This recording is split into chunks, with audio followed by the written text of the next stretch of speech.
근데 이제 소명태자가 이 32가지의 패턴으로 이렇게 달락달락 자르죠. 자르면서 붙인 제목에만 이 대승이라는 용어가 들어갑니다. 그래서 사람들은 금강경에 대승이라는 용어가 들어가는 걸로 알고 있지만 그렇진 않아요.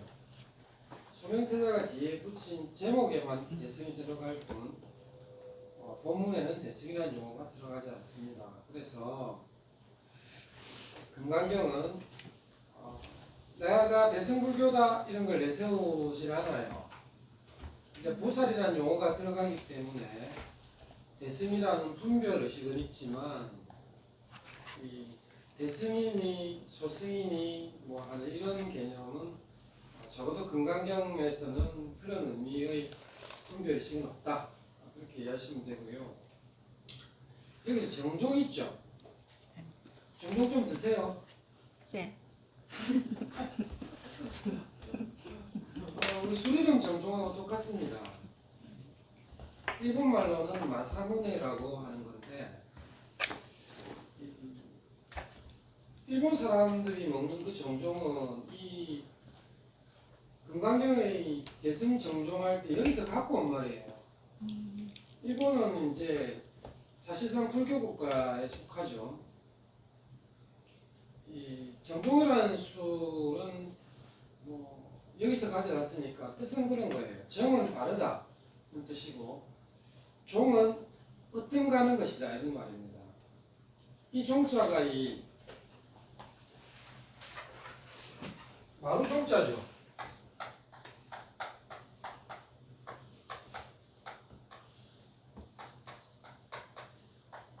으뜸가는 말이죠. 옛날 어른들이 집안에 식솔들을 모아놓고 어디서 뭔가를 지시를 합니까?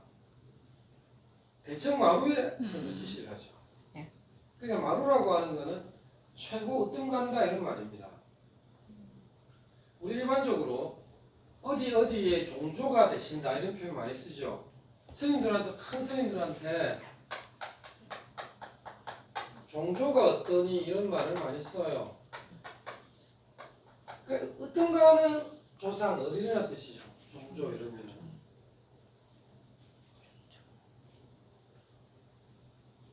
그래서 여기서 정종은 바르고 으뜸가는 이런 의미입니다. 그래서 근데 대승 정종분용을 읽어보면요 내용이 별 게 없어요. 이게 3분을 잘라놨는데 보면 3분 읽어보면 뭐 별 내용이 없는데 이게 왜 이 경전의 핵심이 되는 부분인가 하는데 약간 의문이 들기도 해요. 정종호가 보면 어때요? 처음에 술이 연하니까 부드럽게 넘어가죠. 그래서 홀짝홀짝 마시다 보면 젖어듭니다. 취해버리죠. 그런 것처럼 최고의 가르침은 언뜻 보면은 밋밋해 보이고 별게 없어 보이는데 한 번 읽고 두 번 읽고 계속 읽다 보면 거기에 자신도 모르게 푹 들어가 버리는 그런 맛이 있습니다. 정종이라 술도 그런 술에 속하죠. 은근하게 취하는 것, 은근하게 취하는 것. 뭐 그런 의미로서 정종이라 이름한 것 같아요. 일본 사람들은. 정종은 좀 따뜻한 애가 먹는 게 원래 맞죠. 요새는 차게 먹는 정종이 많이 나와 버렸지만 이 정종은 살짝 데워서 먹어야 향을 더 즐길 수가 있죠. 내용은 이렇습니다. 불고수보리 제보살마살 예시한곡기심 부처님께서 수불에게 말씀하셨습니다. 이 말이에요. 딴 게 없고 어떻게 말씀하시냐 하면 제보살마살 예시한곡기심 모든 보살 마살들은 마땅히 여시 이와 같이 한곡기심 그 마음을 한곡시켜야 한다. 아직 어떻게는 안 나왔습니다. 이와 같이라고만 나와 있죠. 소유일체 중생주 소유라는 말이나 일체라는 말은 사실은 같은 의미예요. 소유라고 하는 것은 있는 바니까 이거는 존재하는 이런 말입니다. 일체하면 존재하는 모든 중생, 소유일체 중생진류, 존재하는 모든 일체의 중생들의 류, 중생의 종류를 말하죠. 그게 쭉 나옵니다. 난생, 알아서 태어나거나, 약태생, 태로 태어나거나, 약습생, 습기에서 태어나거나, 약화생, 화생은 변화에서 태어난다는 말이에요. 변화에서 태어나는 게 어떤 게 있을까요? 우리 알이나 태나 습기에서 태어나는 중생들은 알 수가 있겠는데 변화에서 태어난다. 우리가 이렇게 드라마를 보거나 코미디에 보면 갑자기 뿅 하고 나타나는 거 있죠. 그러니까 이건 완성된 형태로 나타나는 거예요. 예를 들어 우리가 예를 들어서 산신이 나타났다 이러잖아요. 그럼 뿅 하고 완성된 형태로 나타나잖아요. 산신이 뭐 어떤 성장 뭐 얼라 때부터 성장 환경이 있는 건 아니죠. 그냥 뿅 하고 태어나는 거. 그거는 화생이래요. 신달인가? 여러분이 일반적으로 우리 극락 왕생한다라고 할 때, 자 극락에 가서 태어나는 게 왕생인데요. 여러분이 극락에 태어날 때 응애응애 이렇게 태어날 것 같아요. 여러분 알로 태어나지도 않고 태로 태어나지도 않고 습기에서 태어나지도 않아요. 여러분은 뿅 하고 태어나요. 완성된 형태로 극락정토에 있는 엄청나게 큰 연못 같은 게 있죠. 거기에 수많은 연꽃들이 피어 있는데 그 연꽃으로 여러분이 뿅 하고 태어나요. 어떤 모습으로 뿅 하고 태어날지는 몰라. 저도 몰라요. 여러분도 모르고. 근데 여러분이 극락정토에 태어날 때의 모습은 화생의 모습으로 태어나요. 뭐 추상적인 얘기긴 하지만 도깨비라면 그냥 화생이에요. 화생. 뿅 하고 태어나요. 완성이 그걸 갖다가 화생이라고 합니다. 그러니까 존재가 태어나는 방식에 이 네 가지가 있는 거죠. 테란스파. 그 다음에는 어떤 게 있냐면 만약에 유색, 형색, 형색이라고 흔히 부르죠. 형색이 있거나 양무색, 형색이 없거나 요거는 형태의 유무를 말하는 겁니다. 태어나는 방식 네 가지, 형태의 유무 두 가지. 그 다음에 약유상, 약무상, 약비유상, 비무상. 생각이 있거나 약무상, 생각이 없거나 약비유상, 비무상. 생각이 있는 것도 아니고 생각이 없는 것도 아닌. 그러니까 요거는 우리가 지각이 있는 중생들을 말해요. 자, 그러면 여기서 지각을 가지고 종류가 세 가지가 나오죠. 태어난 방식 네 가지, 테란스파, 형태의 유무 두 가지, 유색, 무색, 그 다음에 지각의 유무, 유상, 무상, 비유상, 비무상 이렇게 나옵니다. 자, 그러면 지각이 있는 것, 우리는 뭡니까? 우린 지각이 있죠. 근데 지각이 없는 존재들은 어떤 존재들일까요? 아무 생각 없이 사는 놈. 그것도 생각이 있는 놈이에요. 아무 생각 없이 보여도. 우리 인간들은 다 유상이에요. 지각이 있어요. 근데 지각이 없는 존재들은 어떤 말 하냐면 새? 아니요, 천상의 세계. 아. 천상 존재들. 우리가 흔히 말하는 뭐 색계, 무색계의 존재들 있죠. 천상의 세계들은 우리가 무상적 존재예요. 우리처럼 이런 지각을 하지 않아요. 왜냐하면 거기는 욕망들이 다 떨쳐진 세계거든요. 근데 생각이 있는 것도 아니고 없는 것도 아닌 존재들은 뭘까요?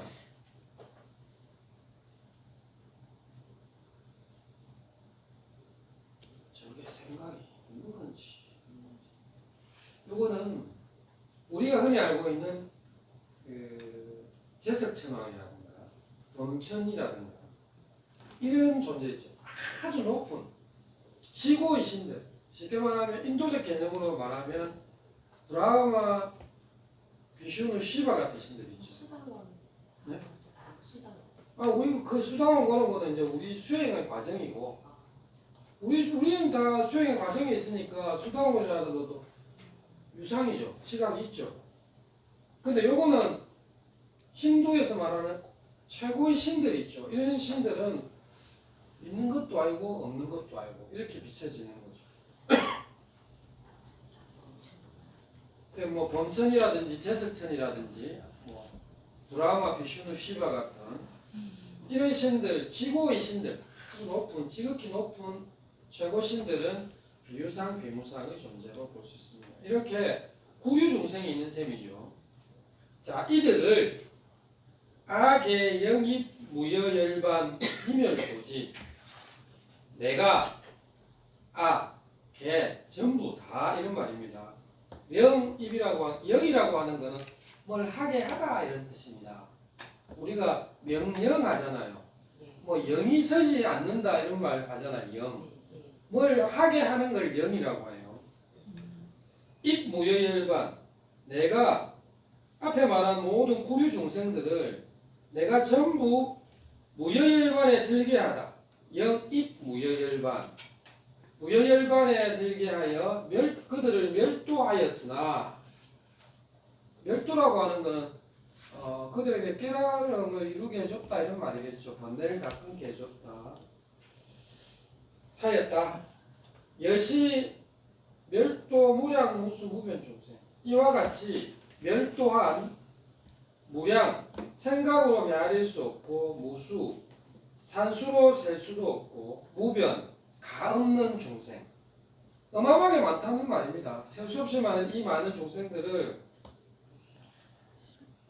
열반에 다 들게 했다 이 말이죠. 그러나 실제로는 무중생 득멸도자,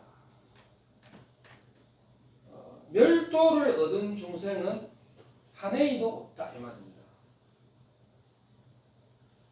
자, 이게 무슨 말이냐면, 얘는 자꾸 보지 마세요. 이해를 해야 됩니다.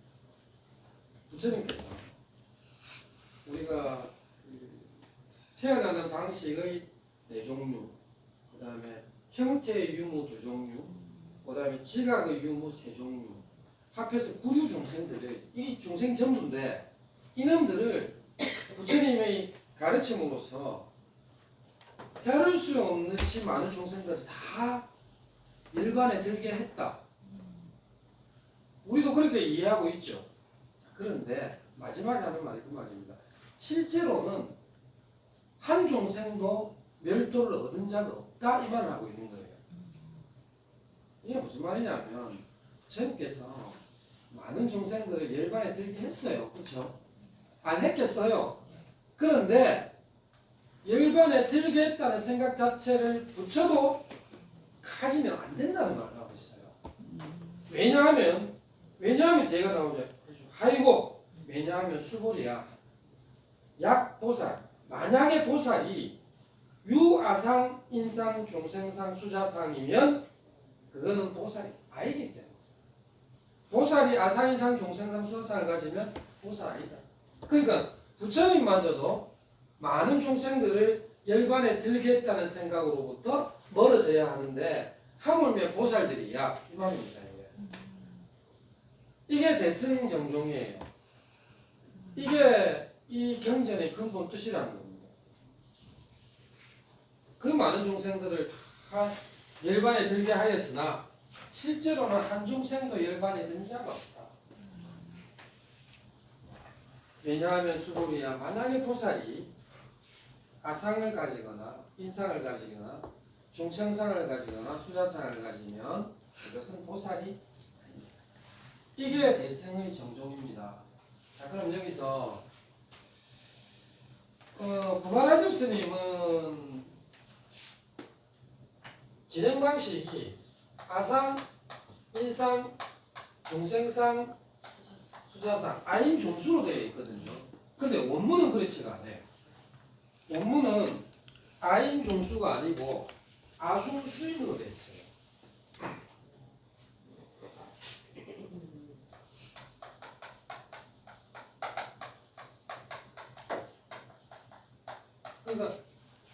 아상, 중생상, 수자상, 인상 이렇게 돼 있는 거죠.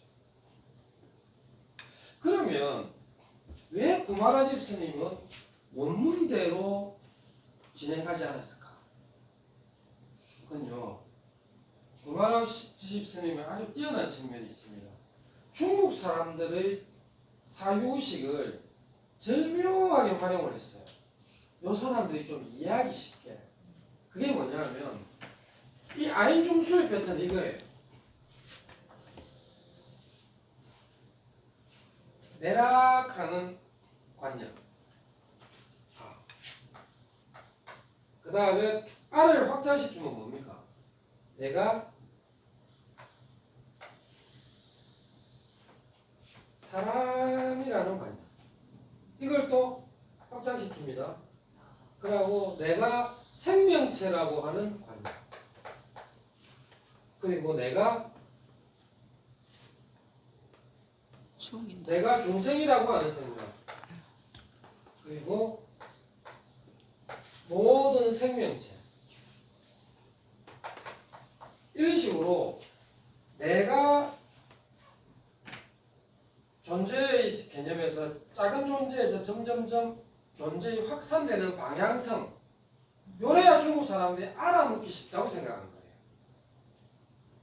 예. 근데 이건 잘못된 거죠. 알고 보면. 구마라집 스님도 이게 잘못된 거 알았어요. 알지만 중국인들한테 쉽게 설명해 주기 위해서. 우리 이거 이 아상이상 중시상 수상 개념 모르는 사람도 그냥 쉽게 생각해서 내가 내라는 생각, 내가 인간이라는 생각, 그리고 나도 인간의 생명체라는 생각, 그리고 모든 생명이 있는 것들 이런 식으로 전 우주적인 확산의 개념으로 중국인들은 이걸 이해할 수 있게끔 쉽게 설명해 주려고 하는 거예요. 사실은. 근데 이거는 이렇게 생각하면 잘못된 겁니다. 왜냐하면 이 사상이라고 하는 이 네 가지의 상은요,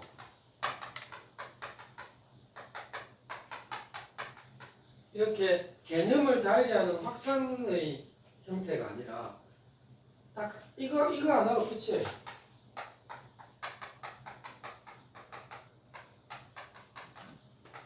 이 사상은 전부가 다 아상입니다. 그러니까 아상을 버려라. 이게 그냥 끝이에요.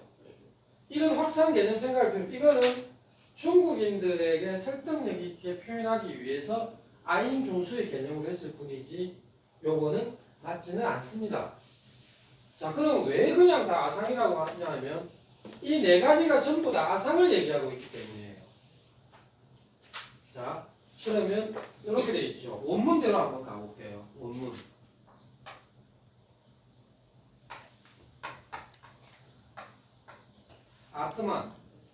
아트만 많이 들어보셨죠? 아트만.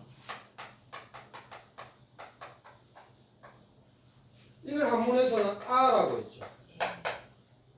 아. 요거는 어디 걸 말하냐면 브라만이죠. 브라만교의 아트만. 브라만교는 뭡니까? 아트만이 자기 나라고 하는 실체잖아요. 아트만이 있어서 아트만이 지향하는 건 어디냐면은 브라만. 브라흐만이라고 하는 브라흐마라고 하는 최고의 신 있죠. 그걸 브라흐만이라고 그러죠. 브라만과 내가 일체가 되는 게 브라만교의 수행의 극이에요. 그걸 우리가 뭐라 부르죠? 여러분 이거 많이 들어보셨죠? 어릴 때부터. 버마이데어. 버마이데어가 이게 힌두교, 브라만교 얘기예요. 예. 이거예요. 저 위에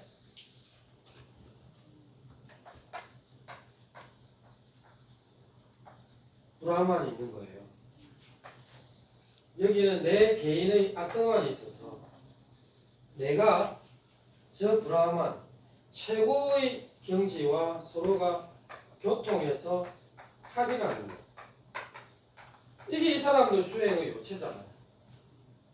밀교가 이거하고 똑같아요. 우리 밀교가 브라마니즘을 그대로 옮겨온 거예요. 그래서 우리가 명상 수행할 때 참나는 무엇이냐 이러면 그건 브라만교야. 우리 불교는 참나가 없다잖아. 불교는 뭡니까? 무아. 우와. 나라고 하는 게 없는데 맨날 스님들 선방에 앉아가 참나가 어떻고 이러면 그거는 잘못된 거죠. 힌두교예요. 그렇기 때문에 이 브라만교가 점점 진화해서 힌두가 되거든요. 힌두교가. 그러니까 참나를 찾는다는 건 이미 잘못된 나라고 하는 관념이 없어야 하는 불교에서. 그래서 참나를 찾는 작업을 하시면 안 돼요. 요게 바로 브라만교에서 말하는 아트만. 이것의 부정이 바로 아상을 버리라는 겁니다. 그러니까 금강경에서 말하는 아상은 브라마니즘의 아트만을 말하는 것이다. 그것을 부정하고 있다. 이렇게 보시면 돼요. 그러니까 버마이드 이거는 우리 불교 용어가 아니라 힌두 용어입니다. 자, 이게 이제 첫 번째 아상이라고 하는 거예요. 이 아트만을 버리라는 겁니다. 그 다음에 뭐냐면 근데 우리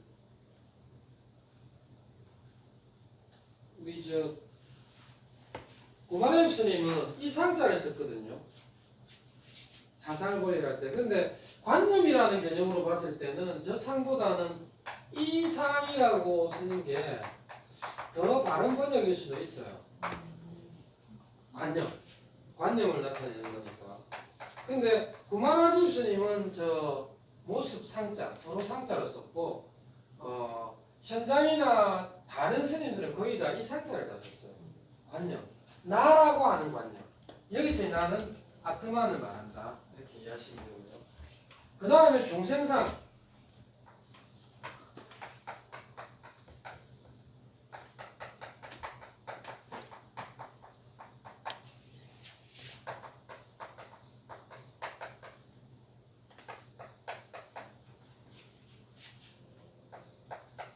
이걸 한역으로 이제 중생상이라고 번역을 하셨죠.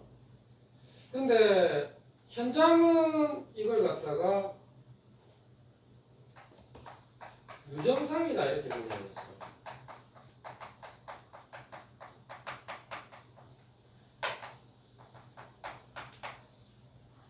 뭐 아는 같은 아상으로 이렇게 했고 요 부분은 유정상이다 이렇게 번역했어요. 그러니까 뭐 지각의 유무 정도로 보시면 돼요. 그 무정은 뭘까요? 유정이 우리 중생들이라면 무정은 이런 나무나 이런 게 자라는 나무가 아니고 이렇게 잘라가 만든 뭐 시멘트, 공구리, 돌 이런 것들은 지각이 있다고 볼 수는 없거든요. 친구는 지각이 있죠. 과수원에 음악 틀어주면 과일 잘 자라죠. 있어요. 근데 이런 놈들은 무정이잖아요. 그래서 이거는 지각이 있느냐 없느냐 정도인데 사뜨바라고 하는 관념을 버려라. 중생상을 버려라. 이건 뭐냐면 초기 대승불교하는 사람들한테 던지는 거예요. 그러니까 이 경전이 초기 불교 부처님이 초기 불교 경전하고 다른 차이점이죠. 이게 뭐냐면 대승불교 초기 대승불교들은 보살운동이라는 말이에요. 보살운동이라는 용어를 가지고 열심히 행하는 것은 관계가 없으나 자신도 모르게 내가 보살행을 하니까 내가 중생들하고는 약간 차별이 있을 거라고 하는 차별관념이죠. 초기 대승불교 운동은 차별관념이에요.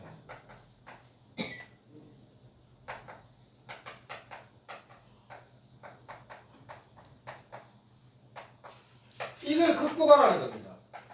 중생상을 버리라는 말은 중생이 따로 어디 있고 보살이 따로 어디 있느냐 말이에요. 초기 대승불교 하는 사람들이 자신도 모르게 우리 뭐 노동운동을 하는 사람들도 마찬가지입니다. 제가 80년대에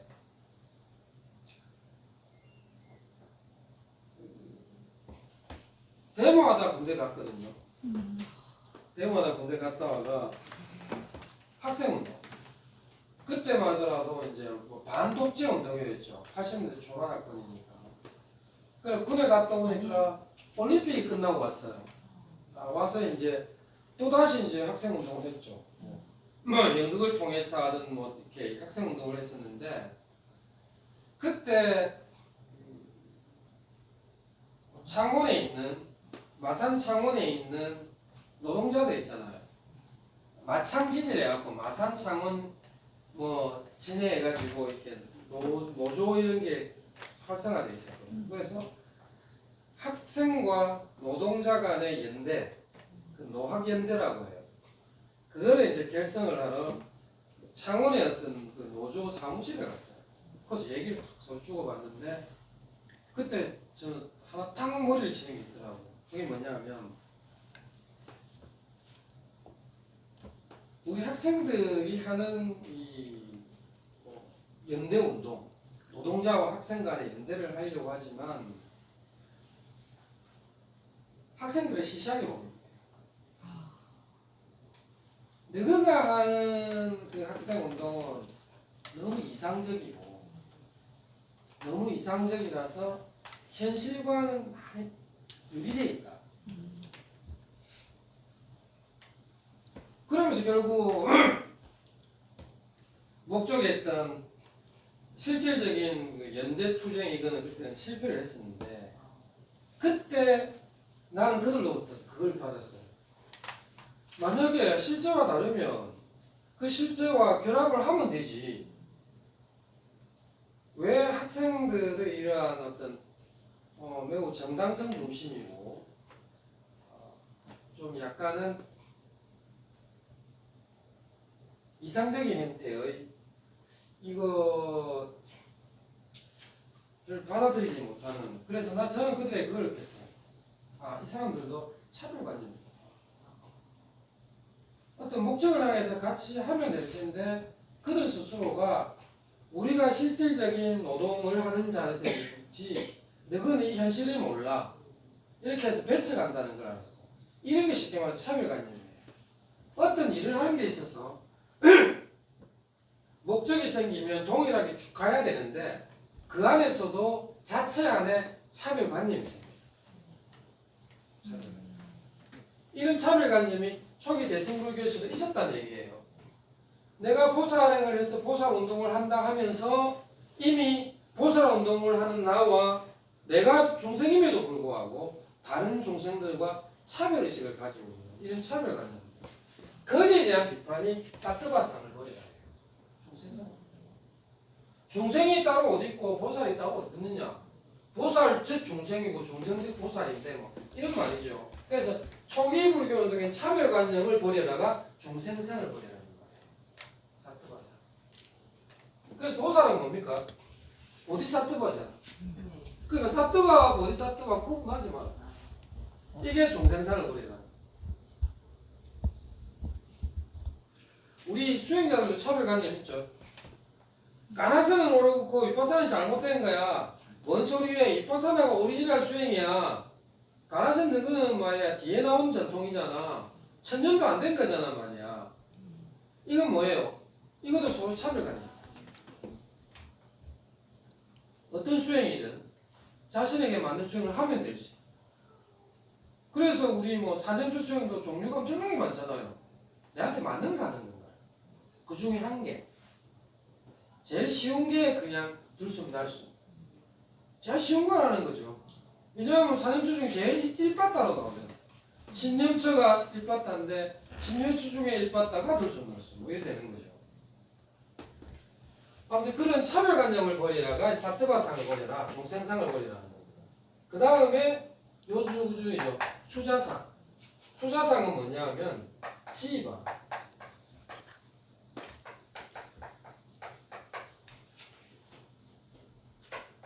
이거를 목숨 숫자를 써서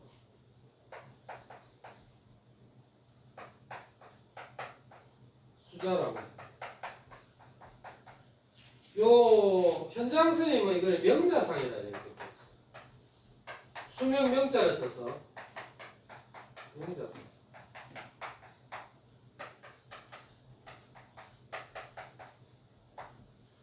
그러면 이 수자라고 번역되어진 이 지바는 뭐냐?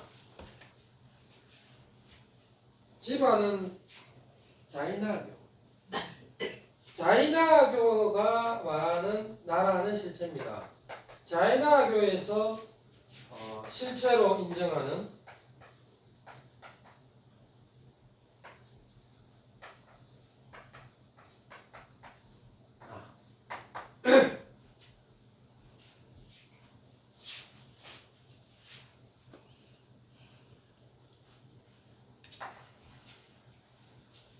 자이나교에서는요. 브라만교에서는 뭐라 했습니까? 나라는 실체를 아트만이라 했잖아요. 근데 자이나교에서는 나라는 실체를 뭐라고 부르냐면 지바.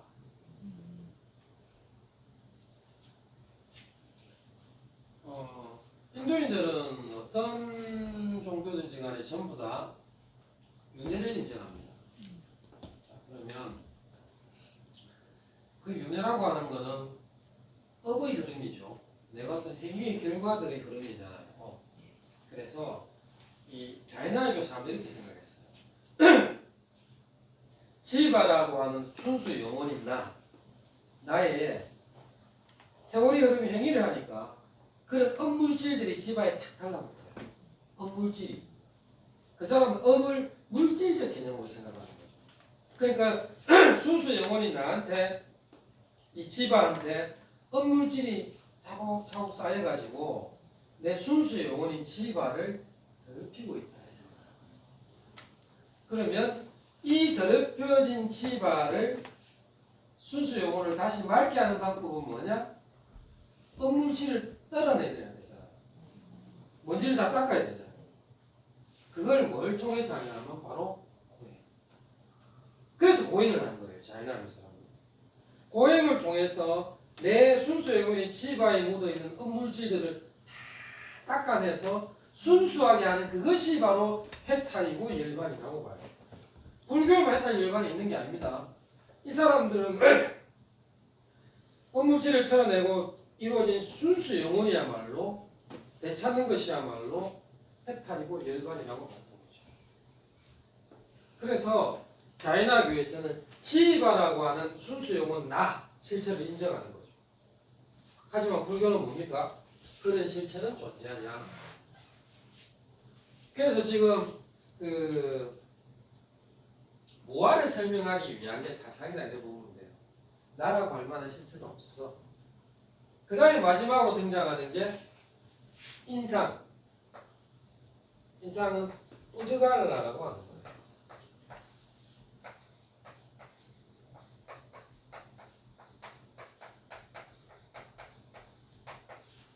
이거를 인이라고 표현했죠. 공간일 스님은. 근데 현장 스님은 재미난 게 이거는 우드갈라를 고마레 스님은 간단하게 사람자 써서 딱 인상을 했는데 이 양반은 소리 나는 대로 보트가라상이라 했어요.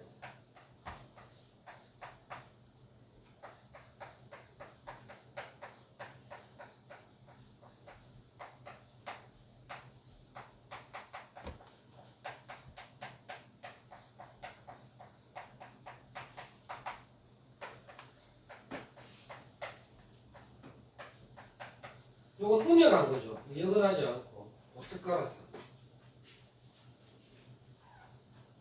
그 스님 안 보이시죠? 네. 쓰기시면 지하 찍어 보시죠. 네. 너무 머니까 보트가라상. 이 보트가라는 바로 우드갈라를 소리 나는 대로 음역한 겁니다.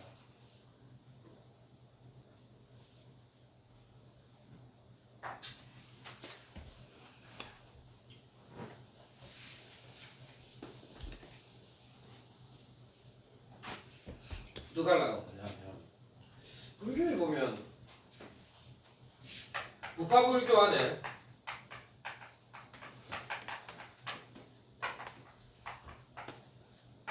독자부라는 부파가 있어요.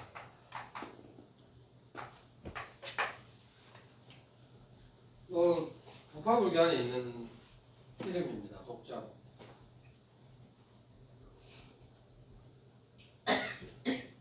이 독자부에서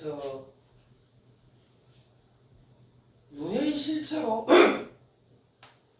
고민하다가 우리가 윤회를 한다라고 하면 뭔가 뱅글뱅글 돌고 막 생사유전한다는데 그 생사유전한다면 거기 뭐가 있어야 될 거 아니냐는 거예요. 그럼 누가 유전하는 거야? 그래서 불교에서는 예전부터 오랜 세월 동안에 윤회의 주체 문제에 대해서 엄청난 고민을 했어요. 도대체 윤회의 주체는 뭐야? 분명히 부처님은 무아라 했기 때문에 어떤 실체, 나라는 실체가 없다고 하는데 뭔가 윤회를 한단 말이에요. 그래서 불교는 그걸 갖다가 업의 흐름으로 해석을 하죠. 그걸 상속이라는 표현을 쓰는데 근데 이 독자부에서는 우드갈라라고 하는 어떤 무아상에는 약간 어긋난 것 같지만 학문적으로 규정을 한 거예요. 뭔가 윤회하는 주체는 우드갈라다. 그럼 그 우드갈라라고 하는 존재는 어떤 존재인가? 그거는 우리 인간하면 오온이죠. 색수상행시. 오온도 아닌데 오온에 들어가지는 않는데 그렇다고 오온을 떠나지도 않은 뭔가가 있을 거라고 본 거예요. 그걸 갖다가 명명해서 부드갈라라고 한 거예요. 그래서 이거를 갖다가 한문에서는 뭐라고 표현하냐면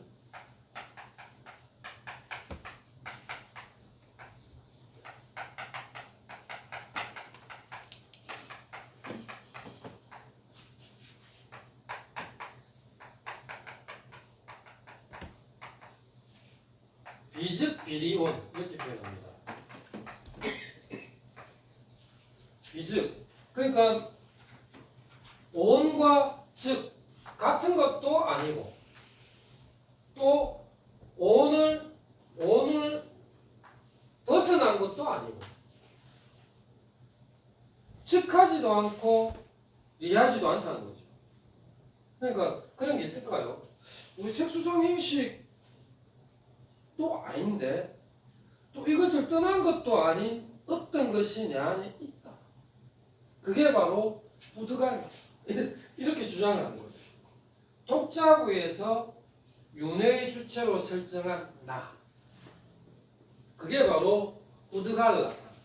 그걸 한역에서 구마라지는 인상이라고 봅니다. 그러니까 사람이라는 상이가 아니라는 겁니다. 그러니까 이 네 개를 전부 훑어보면 뭐예요? 한마디로 아상입니다. 내가 내라는 상을 버려라.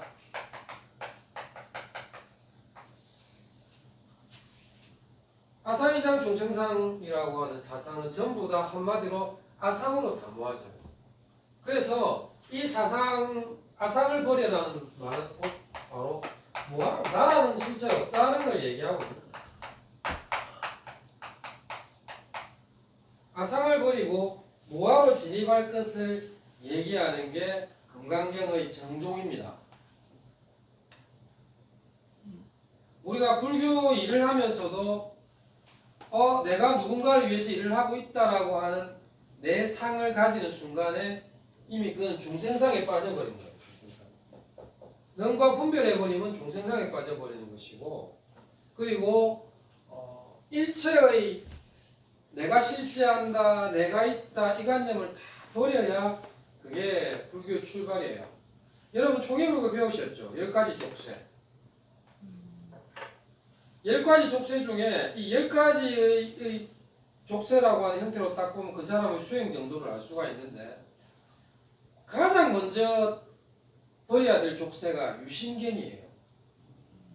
내 몸뚱아리가 있다라고 하는 견해 그걸 버려야 돼요. 그건 다 무아로를 얘기하는 거예요. 맨 먼저 유신견을 버려야 되죠. 그러니까 이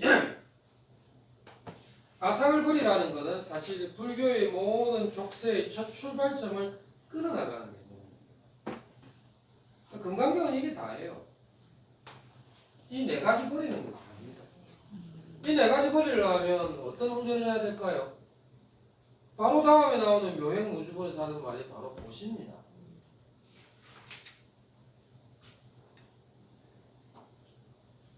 요 사상에 대한 설명을 잠시 드렸는데 여기서 이해가 잘 안 되는 게 있습니다.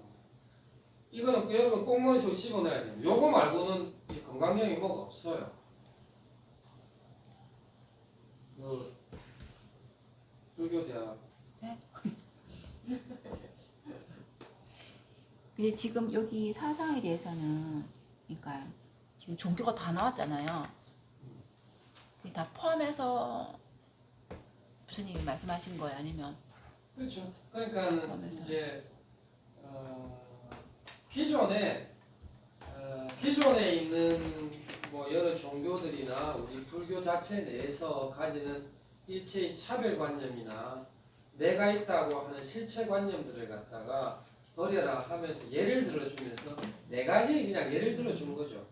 근데 그 네 가지를 들다 보니까 그것을 네 가지의 관념이라서 사상이라는 표현을 썼던 것이고 한마디로 말하면 그냥 아상을 버려라. 나라고 하는 실체는 없어. 이 말을 하려고 이제 브라마니즘도 갖다 대고 우리 대승불교도 갖다 대고 그다음에 자연화교도 갖다 대고 그다음에 부파불교의 독자고 이것도 갖다 댄 겁니다.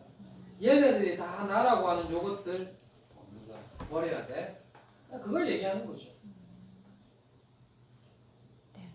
뭐 어떤 거대한 철학적인 어떤 구조물을 짓는 것이 아니라 모든 수행의 첫 출발은 나라고 하는 실체관념 그리고 나라고 하는 차별관념 이런 걸 버려라. 그러니까 첫 질문 이거잖아요.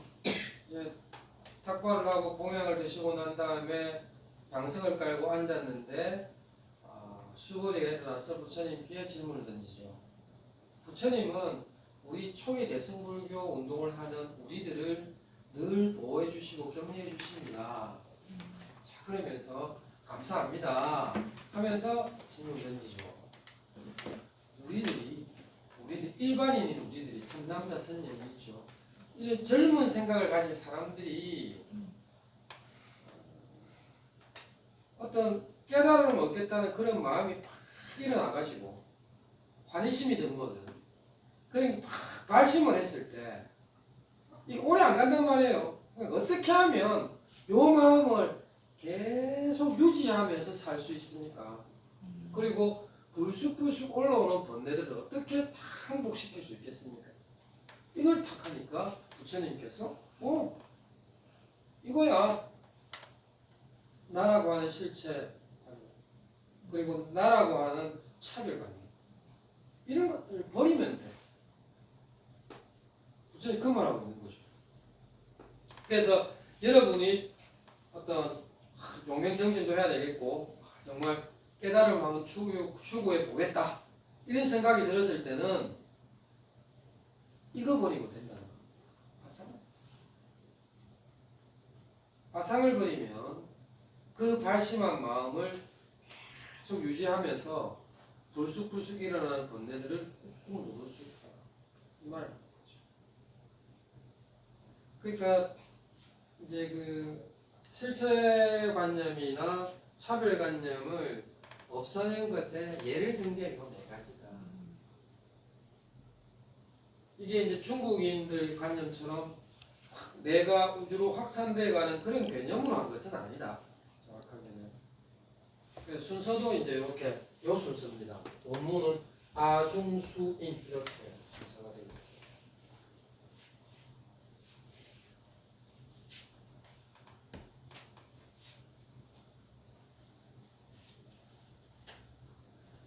사분 들어가기 전에 뭐 질문 있으면 좀 하시죠. 아마 4분부터는 진도가 쫙 나갈 거예요. 왜냐? 아주 특징적인 철학적인 문제가 없다면 그게 어려운 부분들이 아니라서.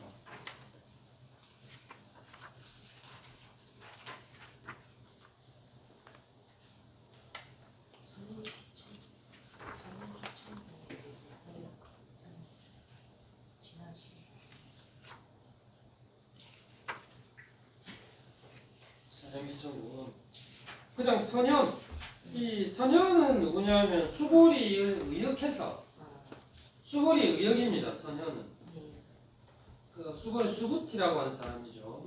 수부티 수부티는 아시다시피